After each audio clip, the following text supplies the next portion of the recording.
Hello everyone, this is Dr. Muskan and welcome to the Physio Info Island. I hope you are enjoying the gait cycle series and all your doubts regarding the gait cycle are clear now. So in this video we are going to start up with the muscles which are involved in these phases. So before starting the musculature which is involved, you need to understand the mechanism of eccentric and concentric contraction. So today in this video I am going to help you out with that. इस video में मैं आपको eccentric और concentric contractions का mechanism इतना easy explain करूंगी.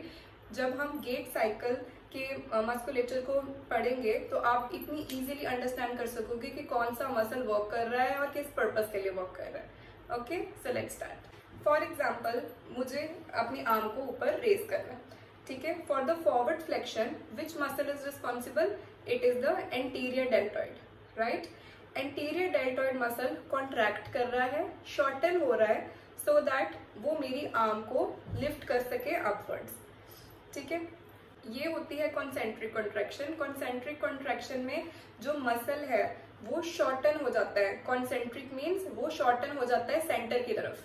Muscle shorten हो जाएगा एंड वो एक मूवमेंट को प्रोड्यूस करेगा. इसे बोलते हैं concentric contraction. I hope concentric contraction is clear to you. Same happens in the bicep brachii also. अगर मुझे एल्बो को बेंड करना है, बाइसेप ब्रेकियाई क्या करेगा? शॉर्टन हो जाएगा सो दैट वो मेरी आर्म को, मेरी एल्बो को बेंड कर सके.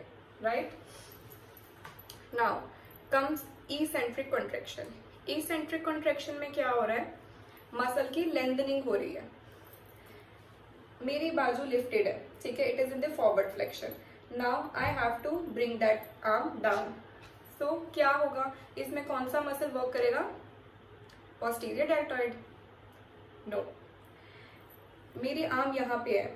अगर हमारे एंटीरियर डेल्टॉइड फाइबर्स वर्क करेंगे ही नहीं, वो अपना वर्क सिर्फ फ्लेक्शन तक रखेंगे, उसके बाद वो वर्क करेंगे ही नहीं, तो मेरी आर्म डाउनवर्ड फॉल हो जाएगी because of the force of gravity. तो ग्रेविटी का जो फोर्स है इसको काउंटर बैलेंस करने के लिए जो एंटीरियर डेल्टॉइड फाइबर है उसमें कुछ टेंशन मेंटेन्ड है. ओके, वो भी कॉन्ट्रैक्ट कर रहा है बट वो इसेंट्रिकली कॉन्ट्रैक्ट कर रहा है.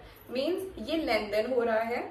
अब ये शॉर्टन पोजीशन में ये लेंथन हो रहा है बट स्टिल इसके अंदर कुछ कॉन्ट्रैक्शन है सो दैट स्लोली आर्म जो है वो डाउन आ सके और एकदम से फॉल नहीं करे.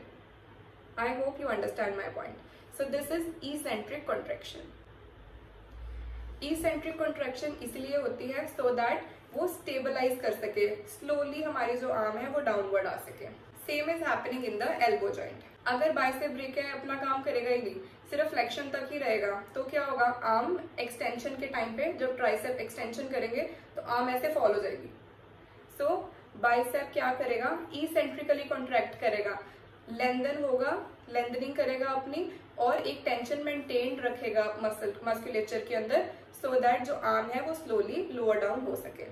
तो जब हमें स्टेबिलिटी चाहिए अगेंस्ट ग्रेविटी जो मूवमेंट हो रही है उसके अंदर इसेंट्रिक कॉन्ट्रैक्शन होगी.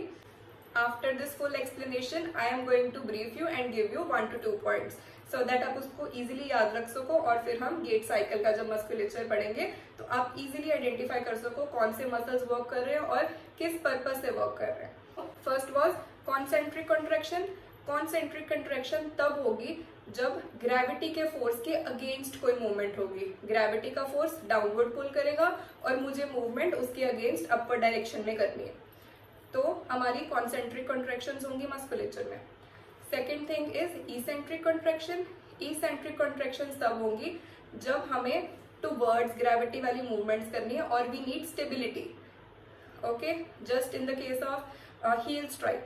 अगर हील स्ट्राइक हो रही है और कोई भी मसल्स टेंशन में नहीं है, राइट, मसल्स कॉन्ट्रैक्ट नहीं कर रहे हैं, तो एकदम जोर से ग्रेविटी पुल करेगी हमारे फीट को और एक स्नैपिंग एक्टिविटी हो जाएगी which is totally undesirable, unpleasant. Right, so इसके लिए हमारे मस्कुलेचर्स जो हैं वो वर्क करते हैं इसेंट्रिकली कॉन्ट्रैक्ट करके एंड कॉन्सेंट्रिकली कॉन्ट्रैक्ट करके, which we will study in the next video. So stay tuned for the next video because in the next video we are going to study about the musculature involved in the gait cycle phases. See you there.